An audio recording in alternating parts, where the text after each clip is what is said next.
안녕하세요. 소리 책갈피입니다. 오늘 소개할 오디오북 영상은 명탐정의 퇴장이란 단편입니다. 히가시노 게이고 작가가 영국을 배경으로 서양인을 주인공으로 설정한 독특한 느낌의 소설인데요. 한때를 풍미했던 탐정가 조수가 은퇴 후 영국 시골 마을에서 추억을 곱씹으며 쓸쓸한 노후를 보내고 있습니다. 그러던 어느 날 뜻밖의 사건 의뢰가 들어오죠. 과거의 명탐정이 다시 활약하는 기회가 될까요? 그럼 오늘도 소리나는 책갈피가 읽어드리는 이야기 재미나게 들으시며 꿀잠 주무시길 바랍니다.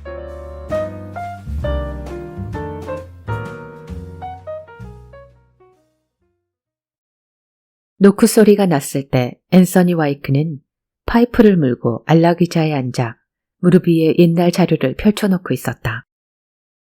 이때만 어쩌다 그런 것이 아니다. 저녁을 먹고 서재에 들어오면 잠잘 때까지 시간을 이렇게 보내는 것이 요즘 그의 일과였다. 모씨, 들어오게. 와이크의 말에 문이 천천히 열리고 휴 머씨의 야인 몸이 조심스레 나타났다. 예전에는 올려다봐야 할 정도로 키가 컸지만 지금은 허리가 굽어서 와이크와 큰 차이가 나지 않는다. 5권이 완성됐습니다. 머시는 옆구리에 끼고 있던 검은 표지의 책을 내밀었다. 와이크는 눈을 가늘게 뜨며 의자에서 일어났다. 드디어 완성됐군. 학수고대하고 있었다네.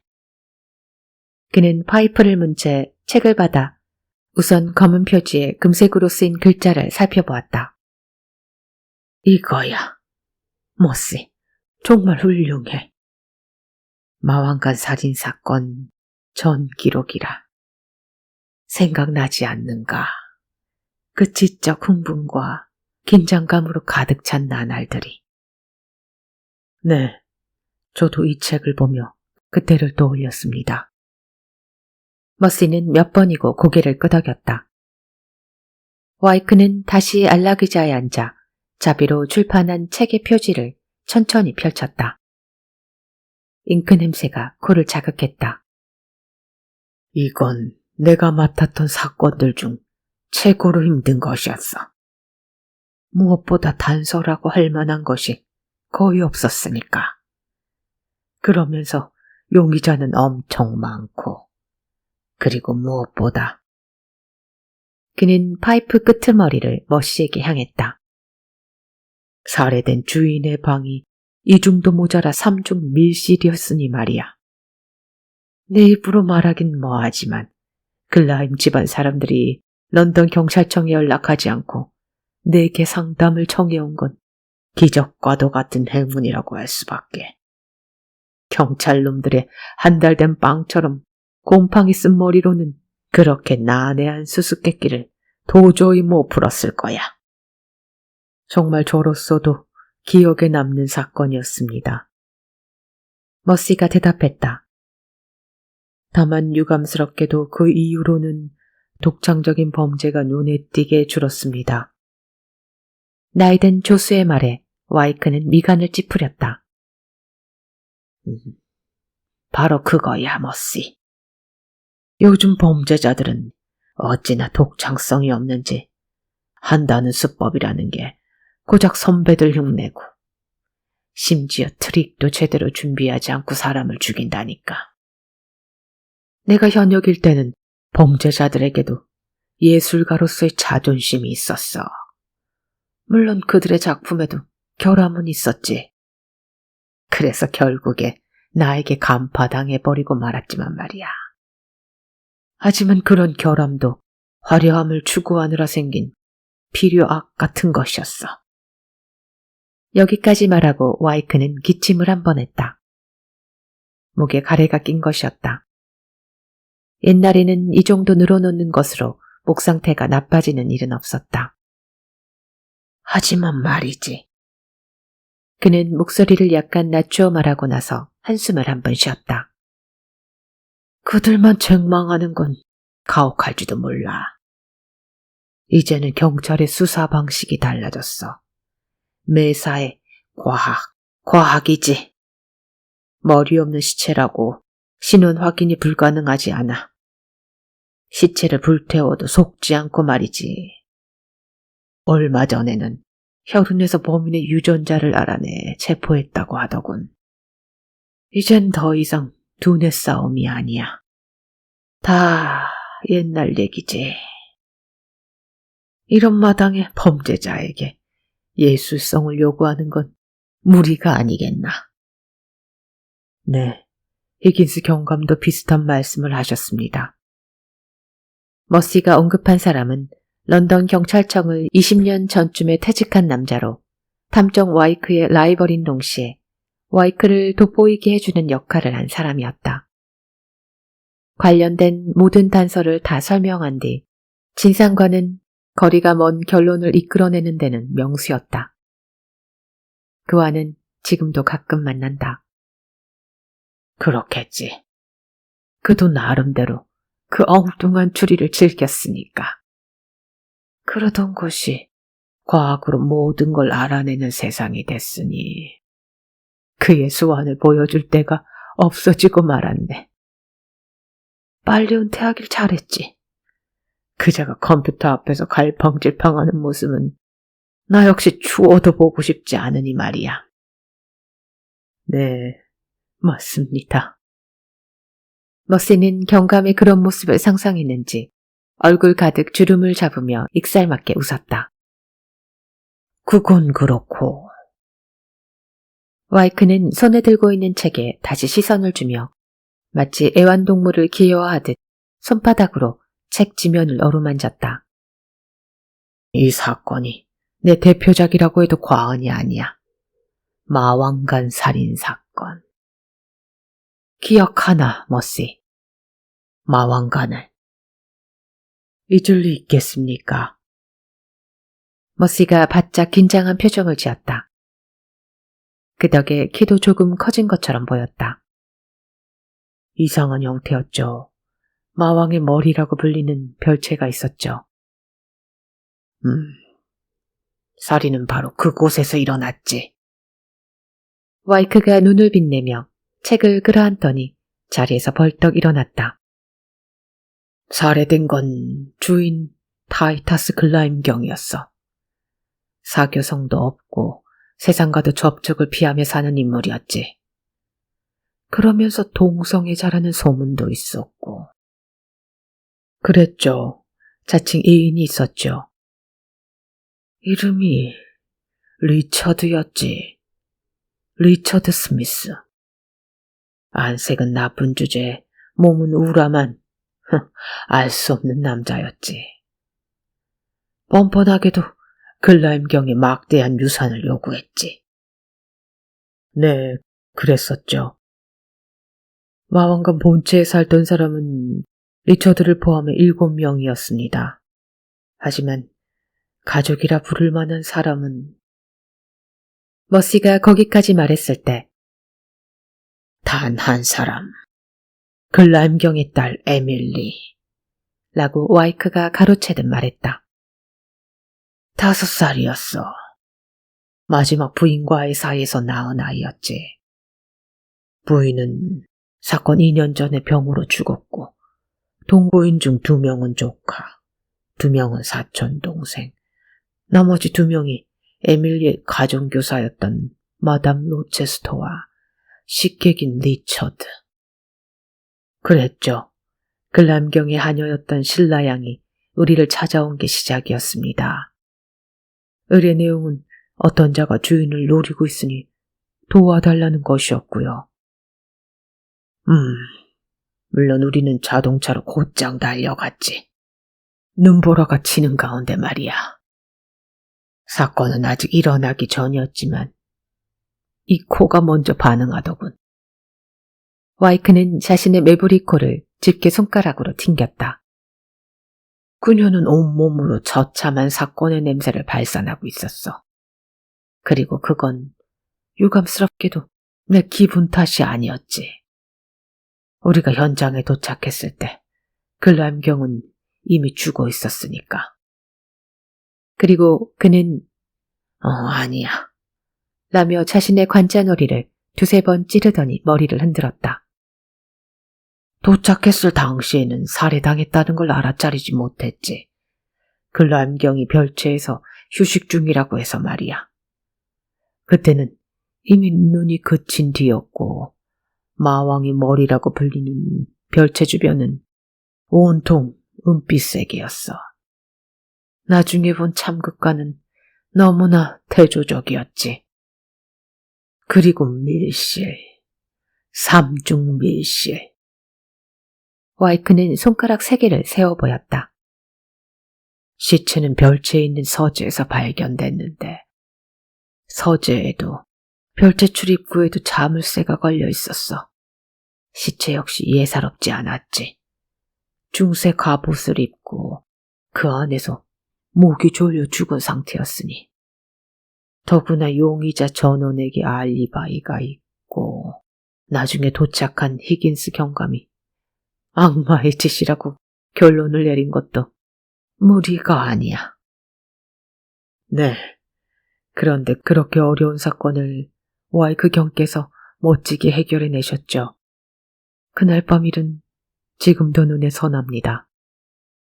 머시가 눈을 감았다. 정원이 내다보이던 그 거실 말이지. 와이크도 일어선 채 눈을 감았다. 그러자 자신의 서재가 그날 밤 글라임 저택의 거실처럼 느껴졌다. 그리고 들렸다. 자신의 목소리다. 자, 여러분. 지금의 신목소리가 아니라 쩌렁쩌렁한 바리톤이다. 용의자들은 소파에 앉거나 기둥에 기대어 탐정의 일거수일투족에 주목하고 있었다. 물론 히긴스 경감을 비롯한 런던 경찰청 사람들도 마찬가지다. 와이크는 가슴을 펴고 느긋하게 전원의 얼굴을 둘러봤다. 저는 이번 사건이 무척이나 복잡하고 교묘한 사건이라고 생각합니다. 그 점에 관해 저는 범인의 두뇌에 탐복하는 마음입니다. 이번 사건에서 범인이 저지른 실수는 단 한 가지입니다. 만약 그 실수를 알아차리지 못했다면 전 결코 이 미스터리를 풀지 못했을 겁니다. 일단 사람들의 반응을 살핀 다음 거드름을 피우며 3중 밀실의 수수께끼를 풀어나갔다. 동시에 시체가 왜 갑옷을 입고 있었는지도 밝힌다. 정연한 논리, 감정을 배제한 분석, 용의자도 경찰도 와이크의 예술을 구경하는 관객에 불과하다. 그리고 마침내 핵심으로 들어갔다. 용의자를 한 명씩 거론하며 피해자와의 관계와 숨겨진 과거를 밝히는 것이다. 예를 들어 글라임경의 조카 멜로디에 관해서는 이렇다. 미스 멜로디는 5년 전까지 웨더링턴의 목사관에서 하녀 생활을 했습니다.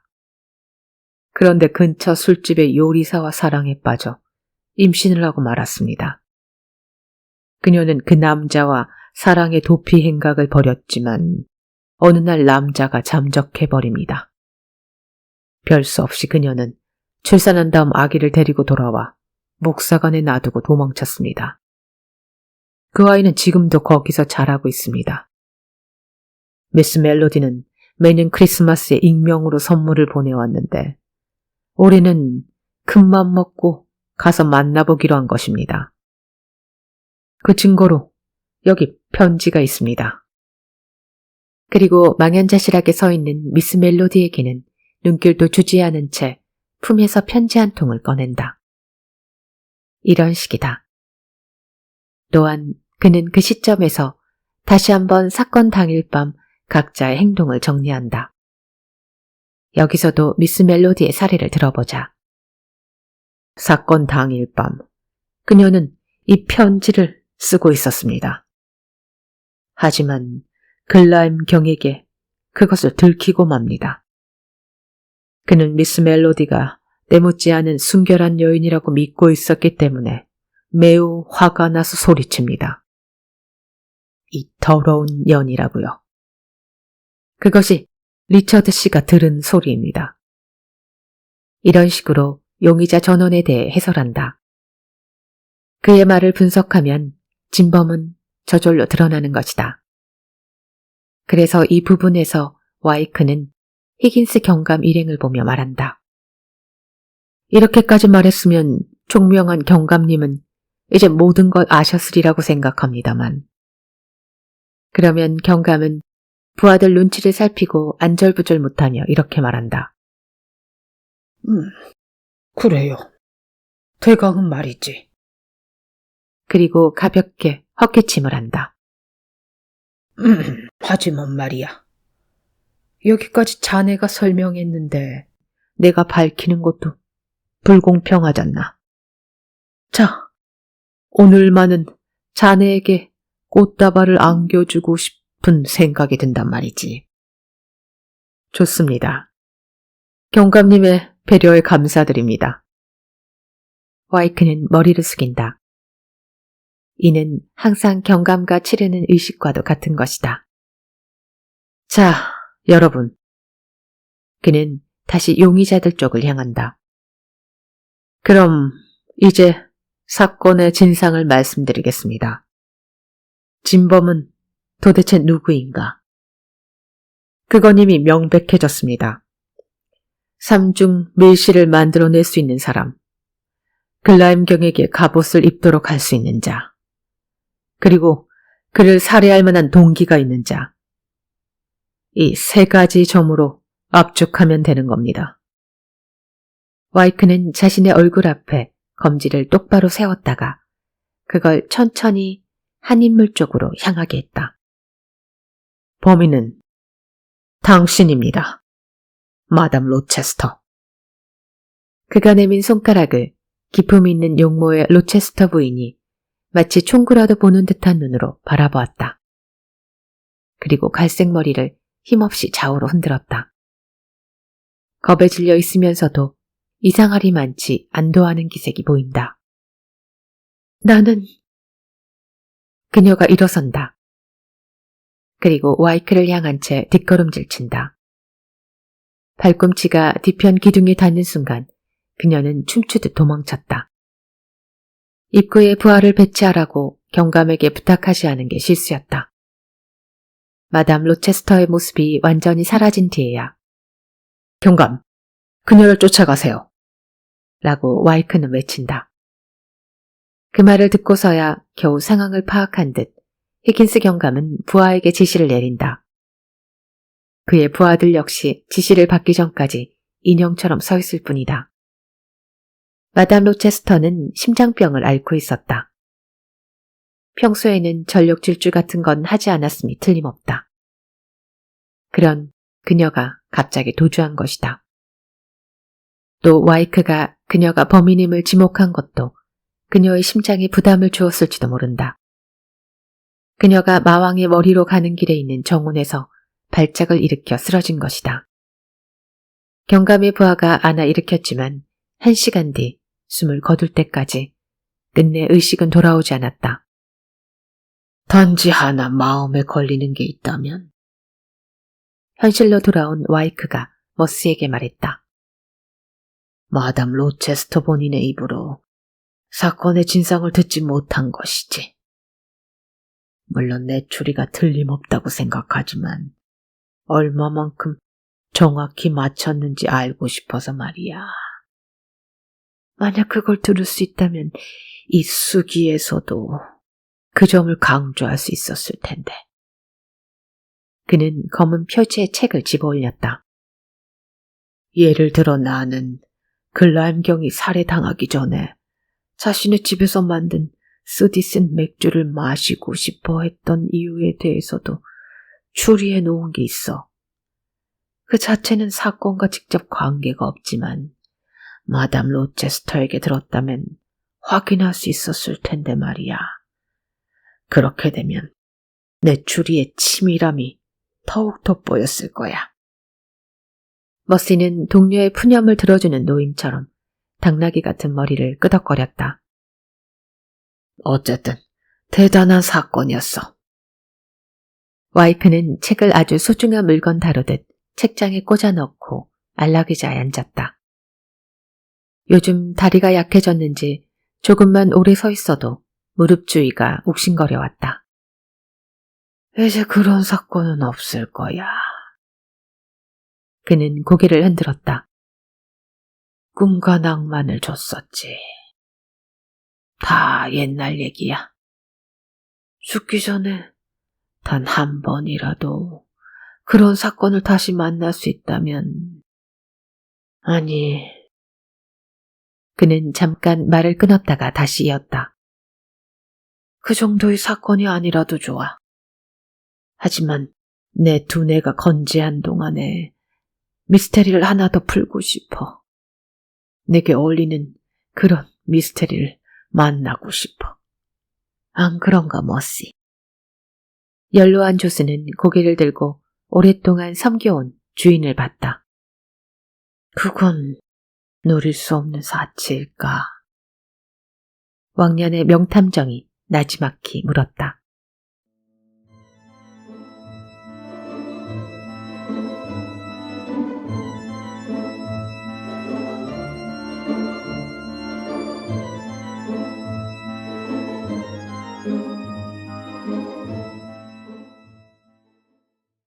사실 와이크는 자신의 꿈이 이루어질 줄은 몰랐다.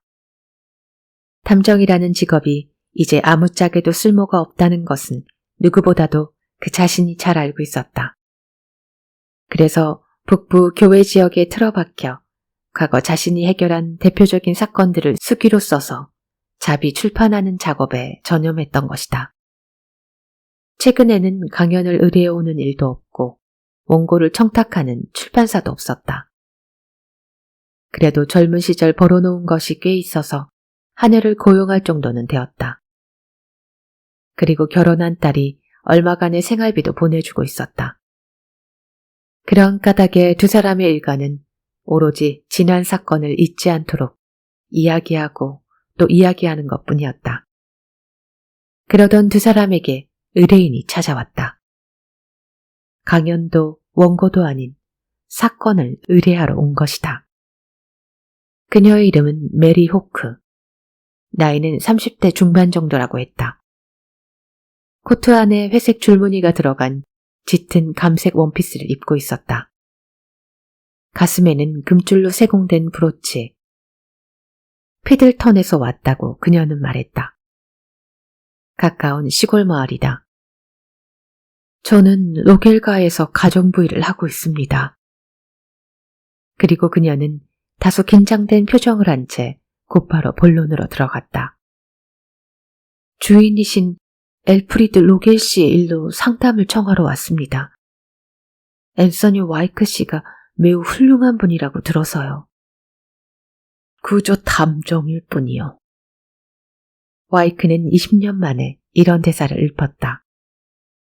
그러는 한편 이 여성의 억양을 가지고 그녀의 출신지를 알아맞히는데 골몰했다. 언젠가 들어본 억양이었다. 요크셔였던가. 하지만 너무 오랜만에 들어보는 억양이라 기억이 나지 않았다. 그래서 상담하실 내용은? 머시도 완전히 20년 전으로 돌아가 질문했다. 네, 사실은 로겔 씨의 목숨을 노리는 사람이 저택 안에 있는 듯합니다. 메리의 말에 와이크는 물고 있던 파이프를 떨어뜨릴 뻔했다. 자세히 얘기해 보시오. 며칠 전의 일입니다. 로겔 씨가 부르기에 방으로 갔더니 약병을 보여주시더군요. 주인님이 늘 드시는 수면제였습니다. 누군가 거기에 손을 댄 것 같다고 하셔서 저는 그런 적이 없다고 했습니다. 그러자 주인님은 매우 언짢은 표정으로 사실 이 안에 독이 섞여 있다고 하셨습니다. 어떤 독 말인가요? 분말 아니면 알약? 와이크가 의자에서 몸을 앞으로 당겨 앉으며 물었다. 흰 알약입니다. 수면제와 흡사해서 주인님이 보여주시는데도 금방은 구별할 수 없었습니다. 주인님이 시력이 워낙 좋은 분이시라 다른 알약이 섞인 것을 알아차린 것 같아요. 하얀 알약. 로겔은 눈이 좋다. 와이크는 그렇게 욱조리며 여자에게서 눈을 떼지 않은 채 조스에게 손가락으로 지시했다. 머시, 메모해두게. 이건 중요한 단서야. 머시는 과거를 방불케 하는 기민한 동작으로 주머니에서 수첩을 꺼냈다. 그 수첩은 색이 누렇게 발해 있었다. 조스가 메모하는 걸 확인하고 나서 와이크는 메리에게 자, 계속하시죠. 라고 말했다. 주인님은 이번이 2번째라고 말씀하셨습니다. 얼마 전 말을 타는데 안장 밑에 유리 파편이 들어있었다는 거예요. 말이 미친 듯이 날뛰어서 하마터면 떨어질 뻔했는데 다행히 주인님의 말 다루는 솜씨가 워낙 뛰어나셔서. 무사하셨군요. 와이크의 말에 그녀는 고개를 크게 끄덕였다. 머시가 옆에서 로겔 씨는 승마에 뛰어나다 라고 중얼거렸다. 말은 누가 돌보나요? 와이크가 물었다. 따로 돌보는 사람이 있습니다. 하지만 주인님이 그를 의심하시는 것 같지는 않습니다. 그 사람은 말을 자기 자식처럼 사랑해서 유리 파편을 안장 속에 집어넣는 따위에 그런 무시무시한 짓은 못한다고요. 저택에는 몇 명이 살고 있죠. 주인님과 저를 제외하고 6명입니다. 주인님의 동생인 레트 헤링 씨와 헤링 씨의 부인인 비비안 씨, 그리고 그분들의 아들인 케네스 씨가 있습니다. 또 주인님 여동생인 페이스 오드리 씨와 그 남편 멀틴 오드리 씨가 있죠. 다만 헤링 씨와 페이스 씨는 주인님과 어머니가 다릅니다. 그리고 내연의 처라고 주장하는 마거릿 프렌트 씨가 있습니다. 이들의 관계를 정리하기 위해 와이크는 그녀에게 한 번 더 이 내용을 반복해달라고 부탁했다. 그리고 그걸 조스 머시가 기록했다. 전에는 그의 펜 끝이 물 흐르듯 움직였지만 지금은 아무래도 예전처럼 부드럽지 못하다. 그 외에 저택에 드나드는 사람은? 와이크가 다시 물었다. 평소에는 그다지... 제임스 라이 씨가 있네요. 주인님의 주치의이고 주말마다 오세요. 아주 좋은 분입니다. 메리는 자기가 보증한다는 듯 가슴 앞으로 양손을 모아 보였다. 그럼 그 중에... 와이크는 다리를 바꿔 꼬았다. 로겔 씨의 목숨을 노리는 자가 있을 가능성이 있다는 거군요. 메리는 고개를 끄덕이더니 금방이라도 울 듯한 표정을 지었다. 네, 주인님도 그러셨어요. 그리고 제게 지금 당장 명탐정 앤서니 와이크 씨에게 가서 상담하라고 명하셨고요. 분명 어떻게든 해주실 거라면서요. 현명한 선택입니다. 와이크는 안락의자 위에서 살짝 가슴을 폈다. 명탐정이라는 말을 자기나 머시 이외의 사람에게 듣는 건 무척이나 오랜만이었다. 다만 의문점이 하나 있어요. 로겔 씨가 당신을 의심하진 않나요? 그러자 그녀는 어이가 없다는 듯 미간을 찌푸리며 방금 자신이 명탐정이라고 불렀던 남자를 똑바로 노려봤다. 제게는 동기가 없답니다. 주인님이 돌아가셔봤자 휴가를 얻는 게 고작이거든요. 그럼 다른 분에게는 동기가 있습니까? 물론이죠. 그녀의 목소리가 조금 커졌다. 주인님이 돌아가시면 막대한 재산이 남습니다. 그분들은 그걸 노리고 있는 겁니다. 이야기가 재밌게 돌아가는군. 와이크는 속으로 이렇게 생각했다. 호화저택, 거기에 사는 만만찮은 사람들, 유산을 노린 범행, 마왕간 살인사건 이후 오랜만에 만나는 본격적인 설정이 아닌가. 즉, 이런 거로군요. 와이크는 가슴이 두근거리는 것을 애써 진정시키며 메리 호크에게 말했다. 지금 로겔 씨는 여러 용의자와 같은 건물에 살고 계신다는 거군요. 그런데 메리가 고개를 저었다. 아니, 그렇지 않습니다. 아니라뇨. 같은 건물이 아닙니다. 주인님께서는 현재 천사의 날개라고 불리우는 별채에서 따로 생활하고 계시거든요. 어제부터 내렸던 눈은 그친 것 같다. 피들턴으로 가는 차 안에서 와이크는 메리 호크의 이야기를 바탕으로 그린 천사관의 겨냥도를 보고 있었다. 천사관이라는 것은 로겔 씨가 자신의 저택에 붙인 애칭이지만 어디가 왜 천사인지 와이크는 아무리 봐도 알 수 없었다. 그런 점에서 마왕간 때와는 다르다. 그 저택은 위에서 내려다보면 정말로 마왕이 망토를 펼친 것 같은 형상이었다. 하지만 그 점만 제외하면 이번 상황은 마왕간 살인사건과 흡사했다. 별채의 주인이 생명의 위협을 느끼고 있는 점, 이를 그 저택에서 일하고 있는 하녀가 와이크에게 알려주러 온 점, 그리고 주인의 재산을 노리는 동거인의 존재 등. 하나만 더 갖춰지면. 와이크는 옆에서 졸기 시작한 머스에게 말했다. 완벽에 가깝단 말이야. 조건이 하나만 더. 하지만 그걸 기대하면 안 되지. 그렇기 때문에라도 서둘러야 하네. 네, 참 희한한 일도 다 있네요. 머시가 하품을 참으며 얘기했다.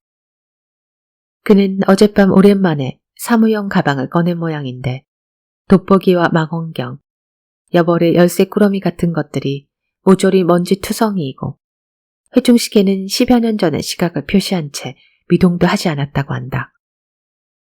그래서 그것들을 닦고 냄새를 제거하고 하다 보니 어느새 아침이 되어 있더라는 것이다.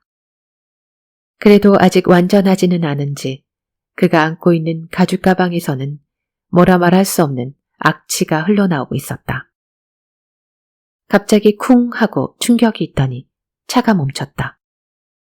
그 바람에 와이크는 앞좌석에 코를 부딪혔다.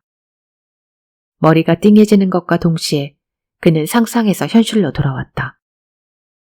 무슨 일이요? 그는 자랑거리인 메브리코를 움켜잡고 운전사에게 물었다. 눈 때문에 바퀴가 미끄러졌습니다. 괜찮겠어. 피들턴은 여기보다 더 시골이어서 눈이 많이 쌓인 산길을 지나야 할 텐데. 염려 마십시오. 방금은 작은 동물이 갑자기 뛰쳐나와서 그걸 피하느라 그랬던 겁니다. 운전사는 다시 차를 움직였다. 와이크는 주위를 둘러봤다. 풍경이 새하얗게 변해 있었다. 그로부터 약 2시간 후 그들은 피들턴에 도착했다. 로겔 저택은 장엄함과 우아함을 갖춘 것이었다. 사암으로 지은 저택은 따스함이 배어있고 저택 앞으로 흐르는 개천에는 조그만 돌다리가 놓여 있었다. 작은 탑들이 나란히 있어 과거에는 영주의 저택이었다는 것을 말해주었다. 그러나 저택의 모습을 관찰할 여유는 그다지 많지 않았다. 와이크와 머시가 차에서 내려 저택 앞에 선 순간 안에서 메리오크가 달려나왔기 때문이다. 그녀는 시체 마냥 새파랗게 질려 있었다.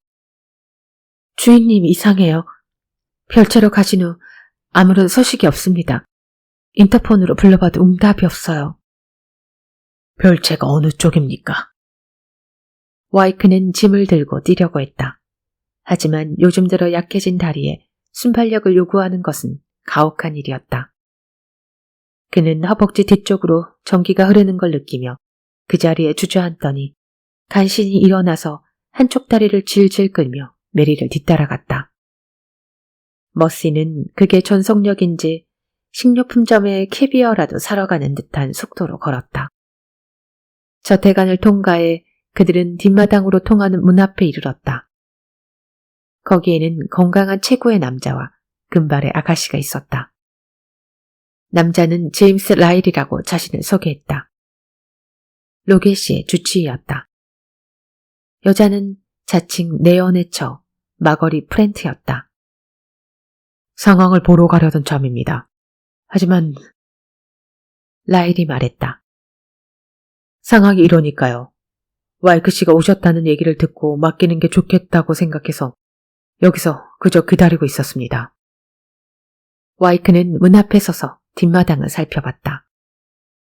문 너머로 낡은 돌계단이 보이고 그 끝에 별채가 있었다. 라일이 말한 것은 뒷마당의 상태였다. 어젯밤에 내린 눈으로 마당이 하얗게 덮여 있고 그 위로는 발자국 하나 보이지 않았다. 그런데 이후의 상황을 자세히 서술할 필요는 없을지도 모른다. 눈으로 인해 격리된 별채의 문은 예상대로 안쪽에서 잠겨 있었고 그 안쪽에 서재도 잠겨 있었다. 둘 다 라일이 도끼로 쳐서 부수었다.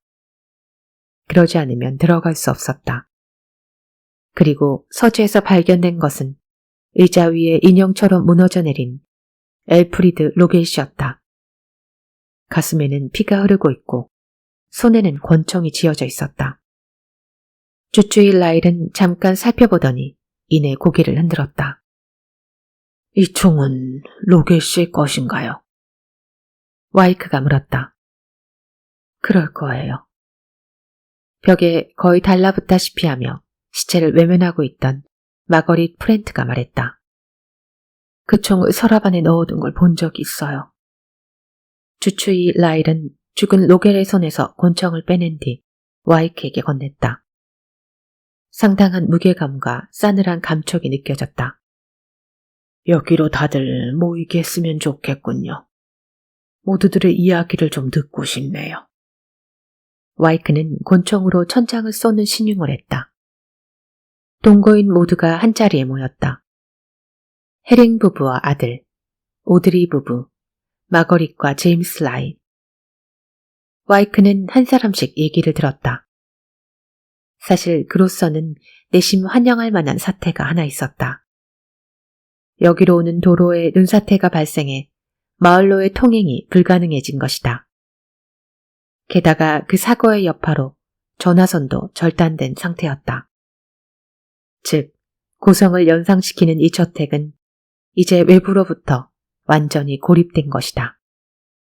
그의 추리력을 마음껏 발휘하기에 이 이상의 무대는 없었다.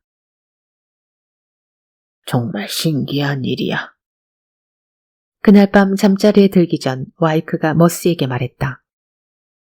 두 사람의 방은 내부에 있는 문을 통해 오갈 수 있도록 돼 있었다. 이번 사건은 그 마왕간 살인사건과 똑같아. 인간관계와 저택 모습이 조금씩 다르긴 하지만 본질적인 내용은 같단 말이지. 삼중 밀실의 수수께끼 역시 그대로 복사했다고 해도 좋을 정도야. 그러게요. 왜 이런 일이 일어난 걸까요? 머시가 기분 나쁜 듯한 표정을 지었다. 나도 그 점에 대해 생각하고 있었는데 한 가지 가능성이 있다는 걸 깨달았어. 즉, 범인이 마왕간 살인사건을 흉내내고 있기 때문이 아닐까. 그 사건을 모방하면 완전 범죄가 가능하다고 생각한 거야. 네, 훌륭한 트릭이었으니까요. 맞아. 보통 사람은 간파할 수 없지. 따라서 범인의 목표는 99%의 확률로 성공할 수 있었어. 하지만 운 나쁘게도 나머지 1%의 확률이 나타나 버린 거지. 그건 바로 나야. 와이크는 자신을 가리켰다. 내가 와버린 거야. 이렇게 되면 범인은 손을 들 수밖에 없어. 지금쯤이면 어떻게 도망칠지 머리를 쥐어짜고 있겠지. 하지만 도로는 폐쇄됐고 저택에서 탈출하는 것도 불가능해졌어. 그렇다면 범인은... 그건 시간이 지나면 알게 돼. 예전의 사건만 그대로 따라가면 되니까 말이야. 하지만 와이크는 일단 입을 다물고 머리를 흔들었다. 왠지 아쉬운 느낌도 있어. 모처럼 큰 사건을 만났다고 생각했는데 말이지. 역시 독창적 범죄자란 모두 사라져버린 걸까? 이걸로 충분한 거 아닐까요? 머시는 기운을 북돋워 주려는 듯 말했다. 아직 범인을 발표할 단계가 남아 있습니다. 그걸 와이크 경께서 다시 하게 될 줄은 생각도 못했습니다. 맞아. 그건 좋지. 와이크도 맞장구 쳤다. 내일 낮이면 모든 수수께끼가 풀릴 거야. 내일 밤 전원이 거실에 모이도록 해주게. 알겠습니다. 나이든 조스가 대답했다. 다음 날 밤 예정대로 수수께끼 풀이를 마친 와이크는 자기 방에서 머리 모양을 염려하고 있었다. 예전에는 살짝 빗기만 해도 기품과 지성이 넘쳤지만 이제는 거의 백발이 된 데다가 절대량마저 부족하니 어떻게 해도 정리가 되지 않는 것이다. 이번에는 전신을 거울에 비춰봤다. 턱시도는 그런대로 괜찮았다. 그러고 있을 때 머시가 들어왔다. 다들 모였습니다. 수고했네. 그런데 어떤가? 이상한 건 없나? 와이크는 그 자리에서 한 바퀴 빙그르 돌았다. 머시는 여러 각도에서 주인의 복장을 점검한 뒤 완벽합니다. 라며 싱글벙글했다. 마치 영국 함대처럼 한 채의 빈틈도 안 보입니다. 그래, 그렇게 말해주니 안심이 되는군. 그나저나 이 긴장감 도대체 얼마만인가? 와이크는 몸을 풀기 위해 가볍게 팔을 돌리고 나서 소리를 내며 발성 연습을 했다. 중요한 순간에 목이 막히는 것이 최근의 고민 중 하나였다. 마지막으로 잔에 물을 따랐다. 그럼 가볼까? 거실로 들어서자 모두의 눈이 그에게로 집중됐다. 수십 년 만에 시선의 세례를 받으니 어찌나 기분이 좋은지 그는 그 감격을 음미하려는 듯 천천히 사람들 앞을 거닐다가 마지막으로 그들 한가운데 멈춰섰다. 그러면 와이크는 그렇게 시작했다. 자신이 듣기에도 괜찮은 목소리다.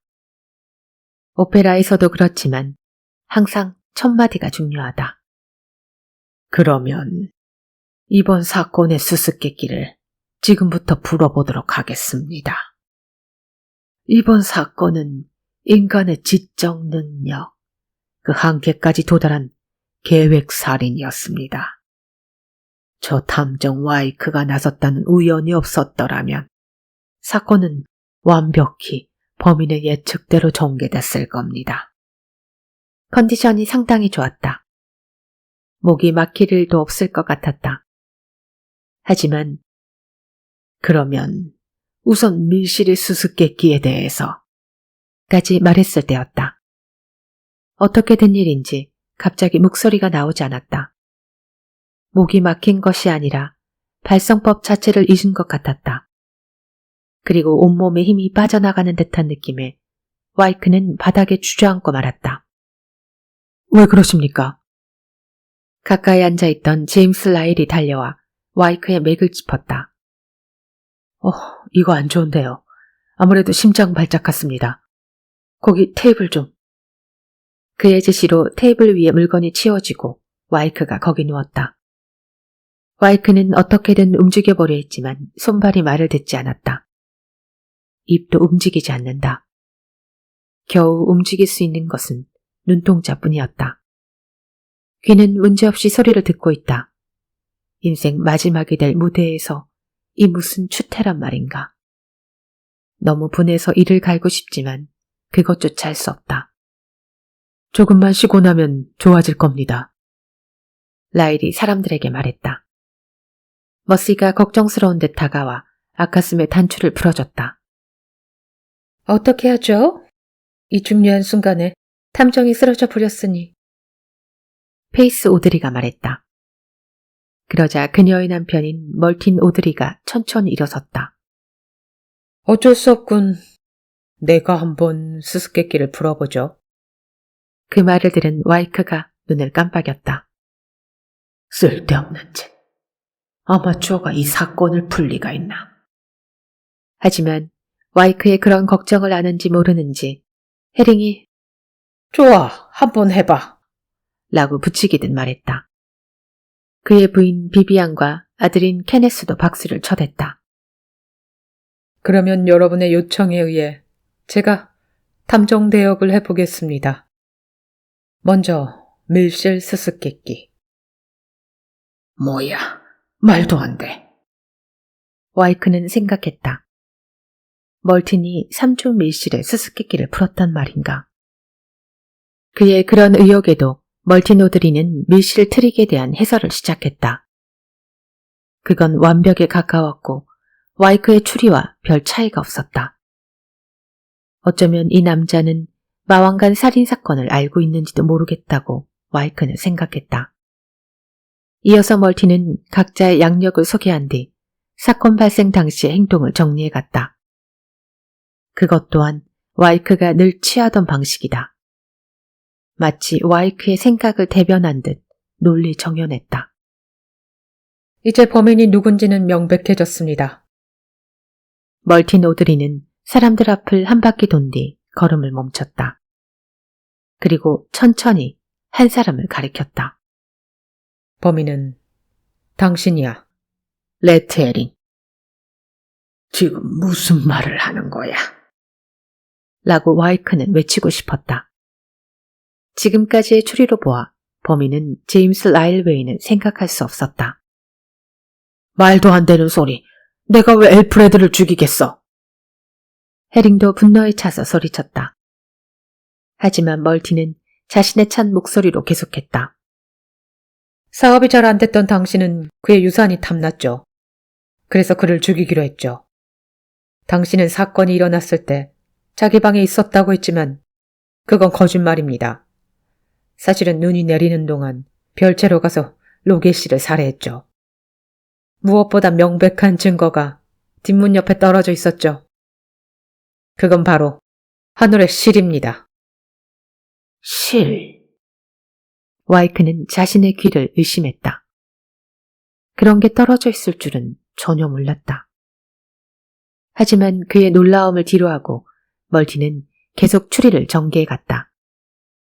해링은 범행을 할 수 있는 위치에 있었고 떨어진 실은 그의 옷에서 나온 것이라고 주장했다. 해링의 턱수염이 부들부들 떨렸다. 농담이 지나치군. 내겐 알리바이가 있어. 내가 방에 있었다는 걸 증명해준 사람이 바로 당신이잖아. 그랬죠? 멀티는 희죽희죽 웃었다. 하지만 잘 생각해보니 착각이더군요. 당신이 방에 있는 걸 본 건 사건이 일어나기 훨씬 전이었습니다. 착각이었다고. 와이크는 속으로 부르짖었다. 그 증언을 믿었기 때문에 그는 해링을 용의선상에서 제외시켰던 것이다. 생각할 가치도 없는 얘기야. 겨우 그 정도 추리로 탐정 노릇을 하겠다는 건가? 이때 해링의 부인 비비안이 자리에서 일어났다. 그녀는 허리에 손을 얹고 증오에 찬 눈으로 멀틴을 노려봤다. 그럼 비비안 당신은 다른 설명이 가능하다는 겁니까? 그러면서 이번에는 멀틴이 그녀를 노려봤다. 물론이지. 이번 사건이 일어났을 때부터 나는 범인이 누군지 알고 있었어. 범인은... 비비안은 마거리 프렌트 앞에 섰다. 범인은 당신이야. 웃기지 마. 마거릿이 째지는 소리로 외쳤다. 내겐 알리바이가 있고 밀실 트릭 따윈 불가능해. 하기야 마거릿 당신 같은 경박한 머리로는 그런 트릭을 생각해낼 수 없죠. 하지만 당신에게 숨겨진 특기가 있다는 걸 나는 알고 있어요. 비비언의 말에 마거릿의 얼굴에서 핏기가 사라졌다. 그 특기란 게 뭐지? 해링이 물었다. 최면술. 비비안이 의기양양하게 말했다. 최면술이라고? 사람들이 일제히 웅성댔다. 와이크도 마음속으로 외쳤다. 최면술이라고. 하지만 비비안의 말이 거짓이 아니었다는 증거로 마거릿은 하지만 그걸 악용한 적은 없어 라고 변명한 뒤 입술을 깨물었다. 무책임한 말 하지 말아요. 당신과 로겔 씨가 종종 체면술 놀이를 해왔다는 걸 내가 모를 줄 알아요. 마치 놀이인 것처럼 하면서 진짜로 로겔 씨에게 체면술을 걸었잖아요. 그 사람이 별채에서 권총으로 자살하도록 말이죠. 그렇군. 그런 방법이 있었네요. 비비안의 추리에 멀틴도 감탄한 듯 말했다. 비비안은 득이양양하게 코를 실룩대더니 로겔 씨의 내연녀라고 자칭하는 여인을 내려다봤다. 그럴 리 없어. 라고 와이크는 외치고 싶었다. 이런 본격 살인사건에 체면술 따위가 나올 리 없다. 그런 김새는 살인 방법이 있어서는 안 된다는 것이 탐정 와이크의 원칙이었다. 누군가 반론해주길 바랬다. 진범은 제임스 라일이라고 말해줘. 그의 마음속 절규가 전해졌는지 마거릿이 눈을 세모꼴로 두고 소파에서 일어났다. 어처구니 없는 추리를 잘도 하는군. 이렇게 되면 나도 가만히 있을 수 없지. 베이커가에 사는 할머니를 볼 낯이 없단 말이야. 그러면 당신 나름으로 추리한 게 있단 말입니까? 해링이 물었다. 당신 부인이 한 것보다는 나은 추리지. 당신들은 왜 그렇게 밀실밀실하고 떠드는지 모르겠어. 이번 사건은 밀실과 관련이 없는데. 그러면서 마거릿은 구석에 앉아있던 페이스 오드리를 향해 뚜벅뚜벅 걸어갔다. 그 점은 당신이 제일 잘 알 텐데, 페이스. 이봐요. 지금 무슨 소리를 하는 거죠? 페이스의 남편 멀틴이 마거릿에게 소리쳤다. 내 아내는 계속 도서실에 있었습니다. 그건 다들 아는 사실이잖아. 그 도서실이 문제야. 마거릿이 말했다. 페이스가 도서실 맨 뒤에 있었다고 했지. 거긴 발자크 전집이 꽂혀있는 책장이 있어. 하지만 그건 평범한 책장이 아니야. 밑에서 두 번째 칸에 조그만 버튼이 있고 그걸 누르면 문처럼 열리게 되지. 그 안에는 지하로 내려가는 계단이 있고 계단은 바깥으로 나가지 않고도 별채로 갈 수 있는 비밀 통로야. 비밀 통로라고. 와이크는 심장이 마구 뛰는 걸 느꼈다. 비밀 통로 따위를 끌어들이다니. 이건 반칙이야. 와이크는 속으로 외쳤다. 그게 정말인가? 해링이 묻자 페이스는 나는 전혀 몰랐어. 라고 대답했다. 그걸 아는 사람은 몇 없어. 엘프리드와 페이스, 그리고 나. 나는 페이스가 책장 뒤쪽에서 나오는 걸 본 적이 있어. 페이스, 이 여자가 하는 말. 그러다 멀티는 입을 다물었다.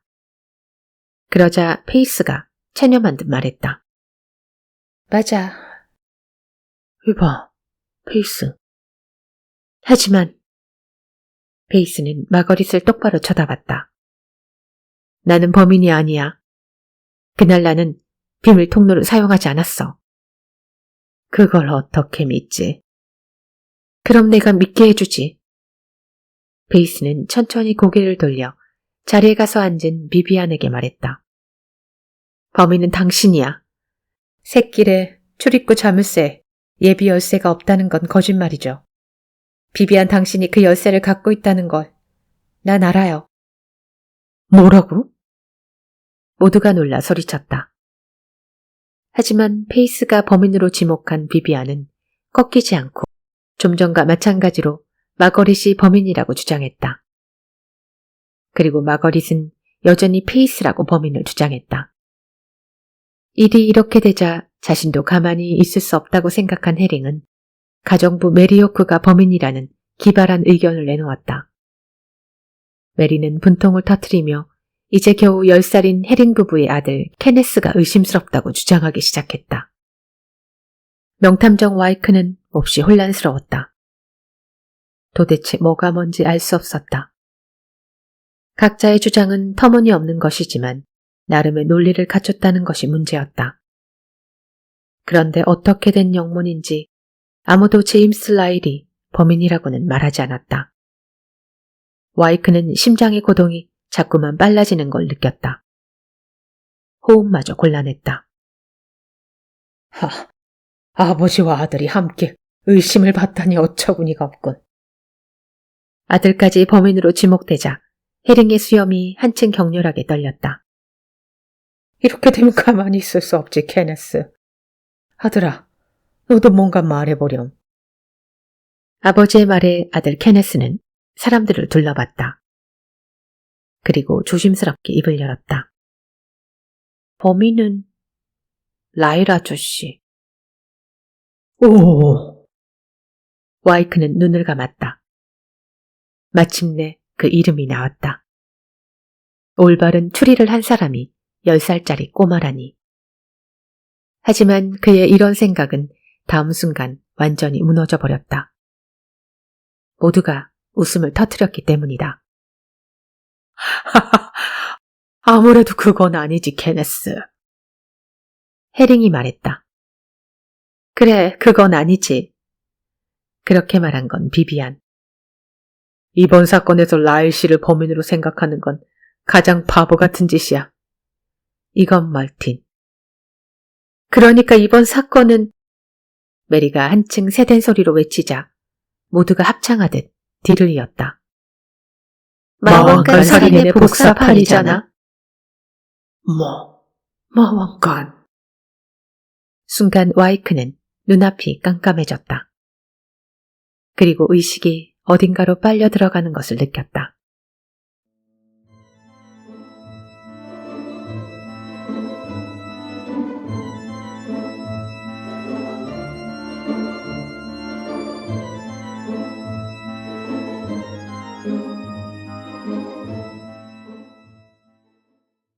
정신을 차려보니 와이크는 자기 집 침대에 누워 있었다. 창문으로 들어오는 햇빛이 눈부시다. 얼굴을 찡그리며 몸을 일으켰다. 어떻게 된 건지 머리를 누르며 생각해봤지만 아무것도 떠오르지 않는다. 잠시 그러고 있다가 마침내 천사간 살인사건이 생각났다. 로겟 저택의 거실에서 사람들이 제멋대로 각자의 추리를 펼쳤고 자신은 그 와중에 의식을 잃었던 것이다.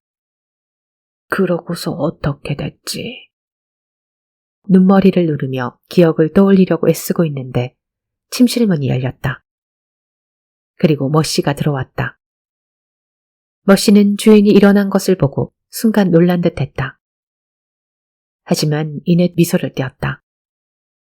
정신이 드셨군요. 다행입니다.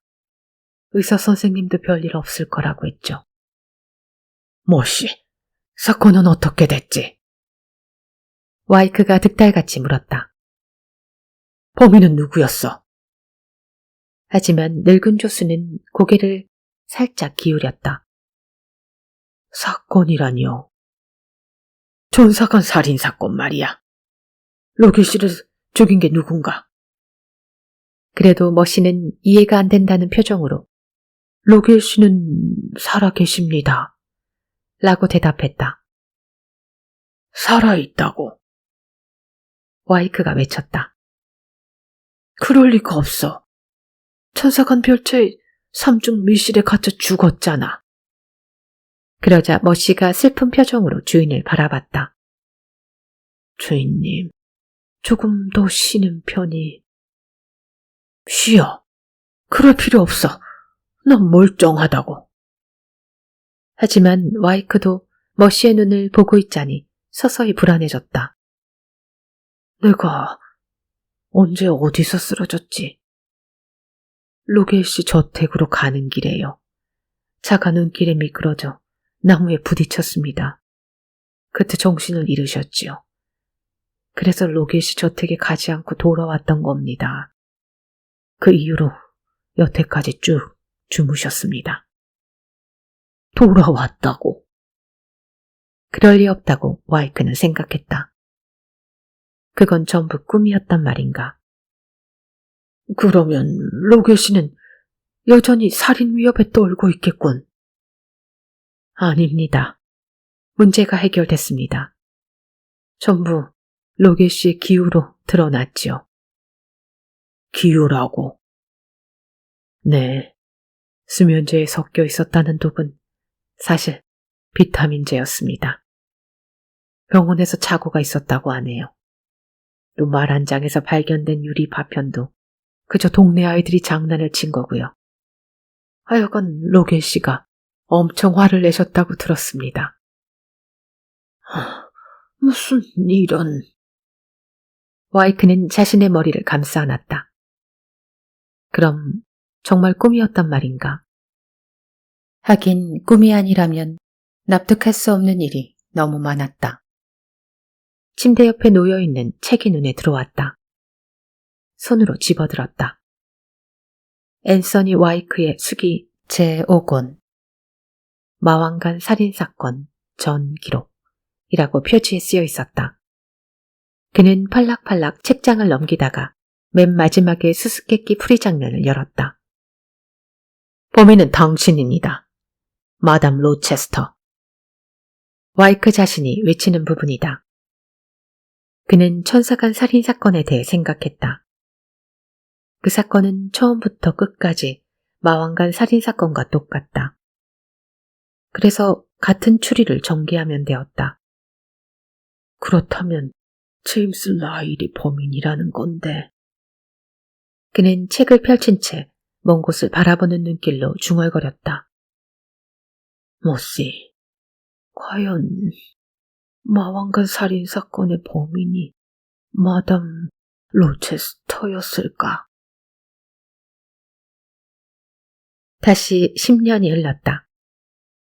90세가 된 과거의 명탐정 앤서니 와이크는 병원 침대 위에 있었다. 심장 발작이 일어났기 때문인데 의사는 이미 손을 뗀 상태였다.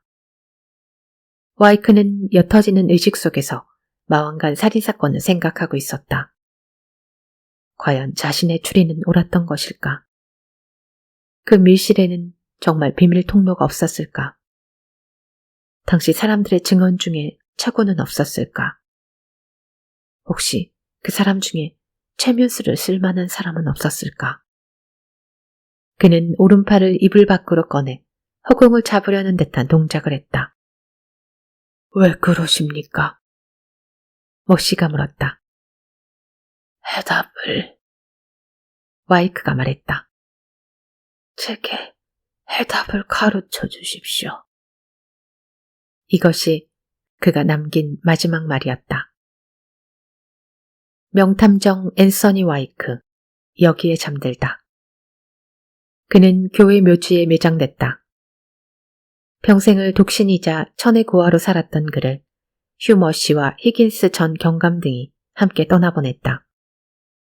목사의 기도가 끝나고 묘지에서 나오는 머씨의 눈에 낯익은 부인 하나가 이쪽으로 오고 있는 모습이 보였다. 상복을 입었고 본 지 10년이 지났지만 머씨는 그녀가 누구인지 금세 알아차렸다. 두 사람은 천천히 다가섰다. 오랜만이군요, 머씨씨. 부인이 말했다. 그렇군요, 메리 호크. 아니, 에밀리 글라임 부인이라고 해야 하나. 마왕간에서 살해된 글라임경의 딸이었다. 두 사람은 와이크의 무덤까지 함께 갔다. 그리고 묘비를 내려다봤다. 와이크 씨는 끝까지 눈치채지 못하셨나요? 네, 아마도. 머씨가 대답했다. 10년 동안 저는 일관되게 모른 척했습니다. 감사드립니다. 글라임 가문을 대표해서. 글라임 부인이 머리를 숙였다. 와이크 씨 수기가 세상에 나오지 않은 덕분에 저희도 평범한 생활을 할 수 있었답니다. 이제 마왕간에 대해 아는 사람도 얼마 없겠죠. 네, 부인의 계산대로였습니다. 천사간 살인사건의 꿈을 꾸고 나서 사실은 꿈이 아니라 연극이었지만 와이크 씨는 자신의 추리에 대해 완전히 자신감을 잃었습니다. 그래서 수기를 출판할 용기를 잃으셨죠. 마왕간 살인사건에 대해서 자신이 한 것이 잘못된 추리가 아닐지 불안해했죠. 그래도 그렇게까지 잘 될 줄은 몰랐습니다. 제 남편이 의학 박사라 가사 상태에 빠지게 하는 약이나 전신마비를 일으키는 약을 사용할 수 있었던 것이 큰 행운이었네요. 그때 와이크 씨가 쓰러진 타이밍 말인데 진짜 절묘했습니다. 네, 하지만 역시 머시 씨가 도와주신 덕분에 성공할 수 있었다고 생각합니다. 그거야 부인의 얘기를 납득했기 때문이죠. 머시는 우울한 표정을 지었다.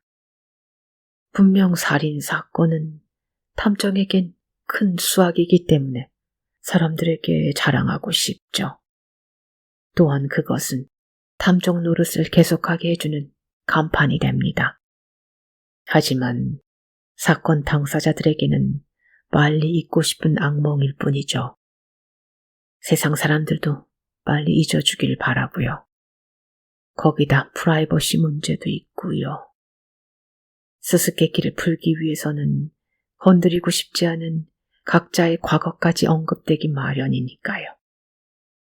네, 그래서 와이크 씨가 그 사건에 대한 수기를 펴내겠다고 했을 때 저희는 당황했습니다. 어떻게든 막아야 했죠. 그래서 머시 씨에게 부탁한 건데 오랜 세월 모셔온 분을 속인다는 게 무척 괴로우셨을 겁니다. 조금은요. 머시가 말했다. 하지만 말이죠. 제 마지막 소임을 다했다고 생각합니다. 와이크 씨는 은퇴 후 줄곧 죽기 전에 수수께끼를 하나 더 풀고 싶다고 하셨어요. 그러니 천사간 사건 때문에 지난 10년 동안은 지루하지 않았겠죠. 덕분에 그 수수께끼를 죽음 그 이유까지도 안고 가게 되셨지만요. 그리고 머시는 하늘을 올려다보며 귀에 손을 갖다 댔다. 이렇게 하면 마치 들리는 듯합니다. 그분이 외치는 소리가. 머시, 빨리 와서 메모를 좀 해두게. 이건 사건에서 아주 중요한 단서라고.